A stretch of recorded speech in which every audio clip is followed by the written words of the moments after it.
Everyone, welcome to Let's Learn Civil.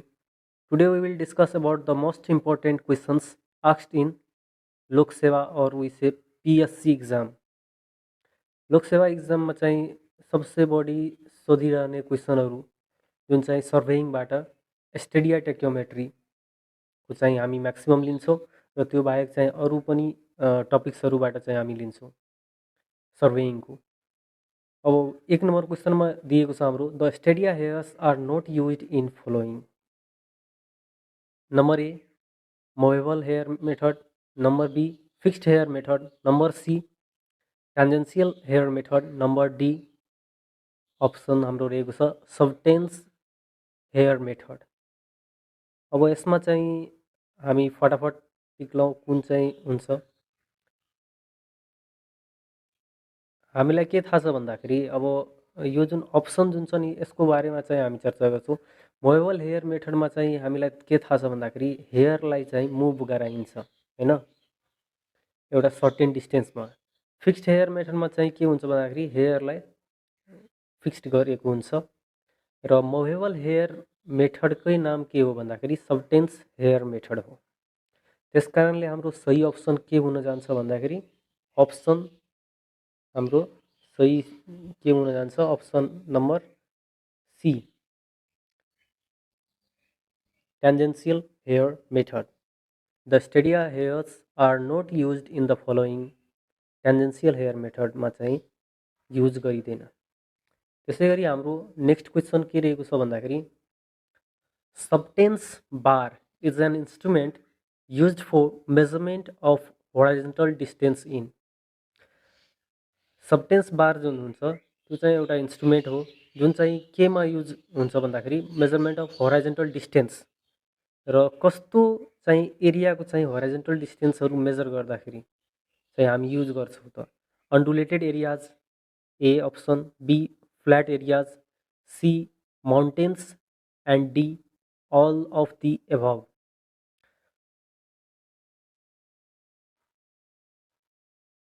अब चाहिँ हामी यसको बारेमा चर्चा गर्छौँ कि यो जुन अप्सन्सहरू दिएको छ अन्डुलेटेड एरियाज हैन, फ्ल्याट एरियाज। अन्डुलेटेड एरियाज भनेको हामीलाई थाहा छ के भन्दाखेरि जसमा चाहिँ के छ भन्दाखेरि सर्टेन इलिभेसन र डिप्रेसन्सहरू हुन्छ हैन,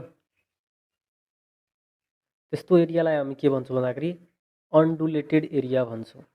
त्यसै गरी फ्ल्याट एरियाज जुन तराईतिरको एरिया जुन हुन्छ हल्का चाहिँ मात्रै के हुन्छ भन्दाखेरि अन्डुलेसन्सहरू हुन्छ। त्यसै गरी अर्को के रह्यो भन्दाखेरि माउन्टेन्स एरिया। माउन्टेन्स एरिया भन्दाखेरि धेरै इलिभेसन भएको र धेरै चाहिँ डिप्रेसन्स भएको, अर्थात् धेरै चाहिँ के छ भन्दाखेरि उकालो र ओह्रालो भएको चाहिँ एरियाहरू माउन्टेन्स एरिया भयो। र हामीलाई के थाहा छ भन्दाखेरि सबटेन्स जुन बार जुन छ नि सबटेन्स बार चाहिँ एउटा यस्तो इन्स्ट्रुमेन्ट हो जुन चाहिँ के हुन्छ भन्दाखेरि measuring horizontal distances in the areas where direct chaining becomes difficult due to undulations or other अब्स्ट्रक्सन्स।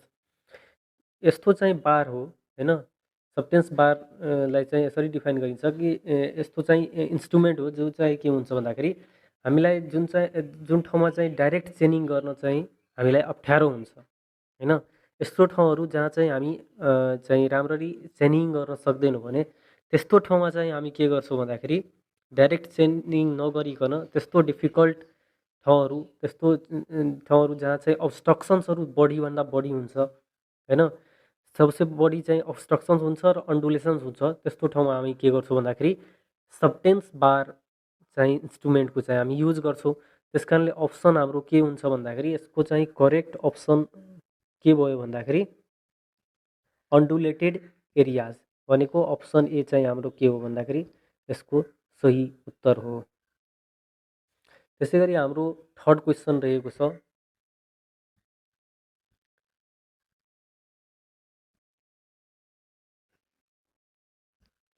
त्यसै गरी हाम्रो थर्ड क्वेसन रहेको छ the RL of benchmark is 1000 metre and back sight reading at the benchmark is 2.555 meter. Find the staff reading of IS, that is intermediate level intermediate side होइन, back side, four side र intermediate side जुन हुन्छ बिचको, त्यो चाहिँ हामीलाई त्यसको चाहिँ स्टाफ रिडिङ कति हुन्छ, जसमा चाहिँ आइएसमा चाहिँ हाम्रो कति आरएल दिएको छ भन्दाखेरि 1000.055 मिटर दिएको छ।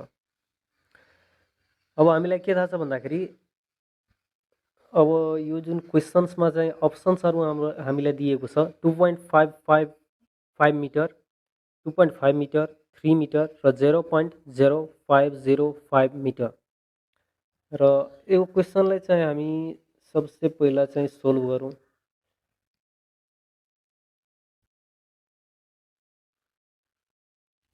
अब हेरौँ यसमा चाहिँ के भनेको छ भन्दाखेरि द आरएल अफ बेन्चमार्क होइन, सपोज गरौँ एउटा चाहिँ पोइन्ट छ जहाँ चाहिँ हाम्रो के छ भन्दाखेरि बेन्चमार्क छ होइन, यो चाहिँ बाङ्गो भइहाल्यो। अब सपोज गरौँ हाम्रो चाहिँ बेन्चमार्कमा चाहिँ के उभ्याएको छ भन्दाखेरि स्टाफ उभ्याएको छ होइन। अब हामी यहाँबाट चाहिँ के गरिरहेछौँ भन्दाखेरि हाम्रो सबसे पहिला चाहिँ के हुन जान्छ भन्दाखेरि हाम्रो ब्याक साइड हुने जान्छ रिडिङ, हाम्रो ब्याक साइडको रिडिङ होइन।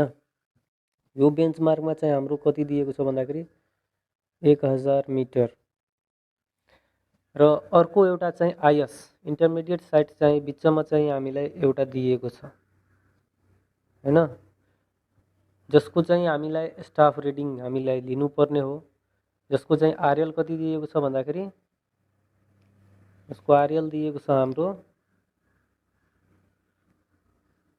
1000.055 होइन। अब सबसे पहिले कुरा के बुझौँ भन्दाखेरि यो त हाम्रो जुन स्टेसन जुन छ नि, हाम्रो स्टेसन जुन छ त्यो चाहिँ हाम्रो चेन्ज हुँदैन। स्टेसन चेन्ज हुँदैन भने स्टेसनको हाइट पनि हाम्रो चेन्ज हुँदैन होइन। स्टेसनको हाइट चेन्ज हुँदैन भने हाम्रो इन्स्ट्रुमेन्टको जुन हाम्रो साइट जुन छ नि, साइट गर्दाखेरि त्यो जुन पोजिसन छ नि त्यो पोजिसनमा पनि केही फरक आउँदैन, त्यही हुन्छ भने यसलाई आधार मानेर हामी यसरी चाहिँ सोल्भ गर्न सक्छौँ कि यो चाहिँ कति छ 1000 मिटर छ होइन, 1000 मिटर र यो चाहिँ 1000.055 मिटर छ होइन। हाम्रो आइएस बिएस हाम्रो कति रहेको छ, बिएसको आरएल चाहिँ 1000 मिटर रहेको छ भने हामी चाहिँ के गर्छौँ भन्दाखेरि आइएसको चाहिँ जुन आरएल छ नि त्यसबाट चाहिँ बिएस को चाहिँ आरएललाई घटाउँछौँ भने कति आउँछ भन्दाखेरि हाम्रो 0.055 मिटर आउँछ हाम्रो होइन। कति आउँछ भन्दाखेरि हाम्रो 0.055 मिटर आउँछ हाम्रो होइन। अब हामीलाई के थाहा छ भन्दाखेरि हाम्रो जुन लाइन अफ साइट जुन छ नि हाम्रो स्टेसनबाट त्यो चाहिँ के छ भन्दाखेरि दुईटैतिर एउटै छ, आरएल चाहिँ दुईटैको डिफरेन्ट छ तर हाम्रो जुन लाइन अफ साइट छ के छ भन्दाखेरि एउटै छ। त्यसैले हामी आधार मान्छौँ के भन्दाखेरि यसमा चाहिँ कतिको डिफरेन्स छ भन्दाखेरि यो ब्याक साइडमा जुन बेन्चमार्क जुन राखेको छ त्यसको आरएल र यसको आरएल बिचको डिफरेन्स हाम्रो कति छ 0.055 मिटर रहेको छ भने हामी के गर्छौँ भन्दाखेरि यसको जुन स्टाफ रिडिङ जुन छ नि बेन्चमार्कमा कति रहेको छ हाम्रो भन्दाखेरि 2.555 मिटर रहेको छ भने हामी के गर्छौँ भन्दाखेरि कुनै पनि जुन हामी जुन साइटिङ गर्छौँ इन्स्ट्रुमेन्टबाट होइन, लाइन अफ साइट जुन कुनै स्टाफमा गर्छौँ भने यो चाहिँ के छ हामीलाई थाहा भन्दाखेरि जहाँ जहाँ चाहिँ गहिरो हुन्छ नि जुन ठाउँमा त्यहाँ चाहिँ के हुन्छ भन्दाखेरि म्याक्सिमम रिडिङ आउँछ हाम्रो होइन। जहाँ चाहिँ उकालो हुन्छ नि हैन, त्यस्तो ठाउँमा यदि हामीले साइटिङ गर्यो भने कम रिडिङ आउँछ। यो हामीलाई थाहा छ। यसकै हामी के गर्छौँ भन्दाखेरि युज गर्छौँ यही कन्सेप्टलाई कि जहाँ चाहिँ उकालो हुन्छ त्यहाँ चाहिँ हामी के गर्छौँ भन्दाखेरि हाम्रो रिडिङ उकालोमा कम आउँछ र ओह्रालोमा चाहिँ हाम्रो के आउँछ भन्दाखेरि रिडिङ बढी आउँछ। भने यहाँ चाहिँ हामी यो जुन हाम्रो जुन आरएल जुन छ बेन्चमार्कको त्यो चाहिँ के दिएको छ भन्दाखेरि त्यहाँ चाहिँ आरएल 1000 मिटर र बेन्चमार्कको चाहिँ ब्याक साइड रिडिङ कति दिएको छ भन्दाखेरि 2.555 मिटर दिएको छ। यसलाई हामी के गर्छौँ भन्दाखेरि अब यो त के हो भन्दाखेरि बढी हो भयो हैन, बढी भयो भने हामीले के गर्छौँ भन्दाखेरि यसलाई चाहिँ घटाउँछौँ। के गर्छौँ हामी यसलाई घटाउँछौँ 2.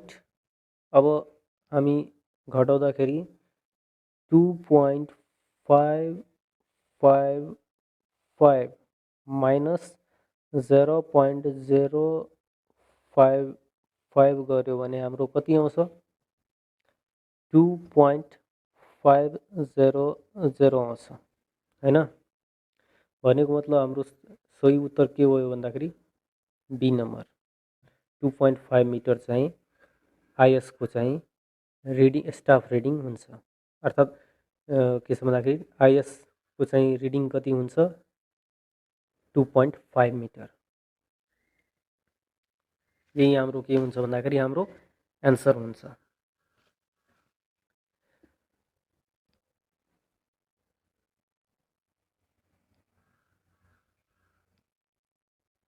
अब हाम्रो फोर्थ क्वेसन रहेको छ the types of survey in which field work and plotting proceed simultaneously.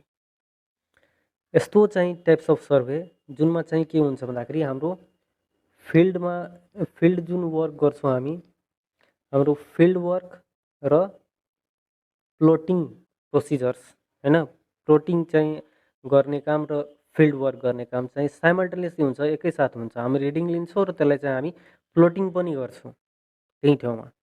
अब हामी प्लेन सर्वे अप्सन दिएको छ हामीसँग, के भन्छ plane table survey, compass survey, levelling र ट्याक्योमेट्रिक सर्वे। अब हामीलाई के थाहा छ भन्दाखेरि अप्सन डी जुन छ नि ट्याक्योमेट्रिक सर्वे, यसमा चाहिँ हामी के गर्छौँ भन्दाखेरि सबसे पहिला फिल्ड बुकमा हामी भर्छौँ, त्यसको चाहिँ पछि क्यालकुलेसन गर्छौँ। लेभलिङको केसमा पनि सेम गर्छौँ, यसको चाहिँ back side, four side, intermediate side हैन। त्यसपछि हाम्रो आरएल हाइट अफ इन्स्ट्रुमेन्ट मेथडबाट बनाउँछौँ कि राइज फल मेथडबाट हामी गर्छौँ। त्यो अनुसारले हामी के गर्छौँ भन्दाखेरि डिफ्रेन्ट डाटाहरू चाहिँ फिल्ड बुकमा पहिला चाहिँ समावेश गर्छौँ, भर्छौँ र पछि चाहिँ हामी त्यसको क्यालकुलेसन गरेर हामी सल्भ गर्ने गर्छौँ। अर्को रहेको छ कम्पास सर्वे। कम्पास सर्वे गर्दाखेरि पनि हामी सेभ गर्छौँ, त्यसको चाहिँ कति चाहिँ रिडिङ आएको छ त्यो चाहिँ हामी सबसे पहिला लिन्छौँ र पछि चाहिँ हामी के गर्छौँ भन्दाखेरि त्यसलाई क्यालकुलेसन गर्छौँ कि कहाँ चाहिँ हामीलाई बियरिङ निकाल्नु छ,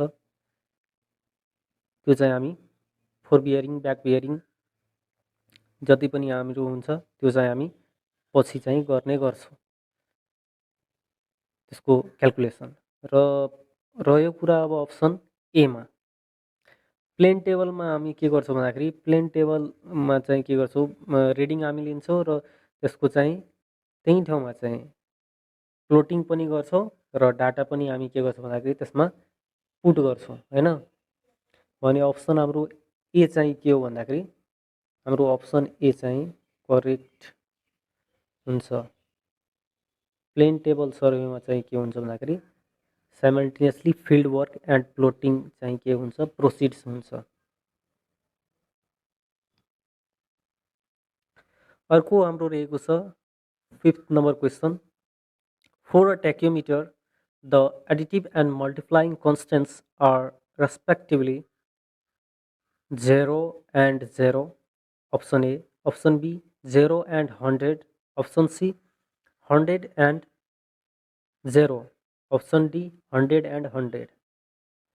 अब यसमा चाहिँ हामीलाई के भनेको छ भन्दाखेरि यो क्वेसनमा चाहिँ हामी हल्का के सोच्नुपर्छ भन्दाखेरि ट्याक्योमेट्रिक सर्वेमा चाहिँ एडिटिभ र मल्टिप्लाइङ, ट्याक्योमिटरमा चाहिँ एडिटिभ र मल्टिप्लाइङ कन्स्ट्यान्ट हैन।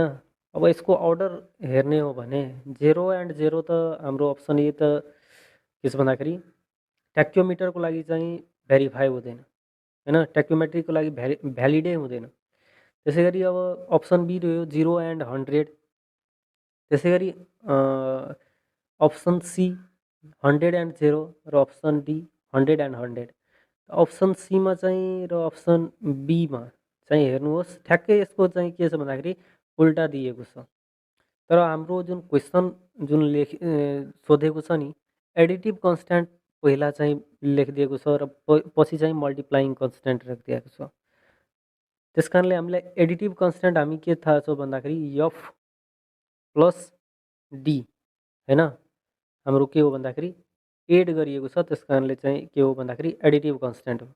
र एफ डिभाइडेड बाई आई हाम्रो के हो भन्दाखेरि यो चाहिँ मल्टिप्लाइङ कन्स्ट्यान्ट हुन्छ। एफ बाई आई हाम्रो के हो भन्दाखेरि मल्टिप्लाइङ कन्स्ट्यान्ट हो, यो चाहिँ हामीलाई थाहा छ। भने हामीलाई यो पनि थाहा छ यसमा चाहिँ एडिटिभ कन्स्ट्यान्ट के हुन्छ भन्दाखेरि एफ प्लस डीको भ्यालु हाम्रो कति हुन्छ ट्याक्योमिटरको केसमा, अरूको केसमा होइन, ट्याक्योमिटरको केसमा चाहिँ 0 हुन्छ र एफ बाई आईको भ्यालु चाहिँ 100 हुन्छ।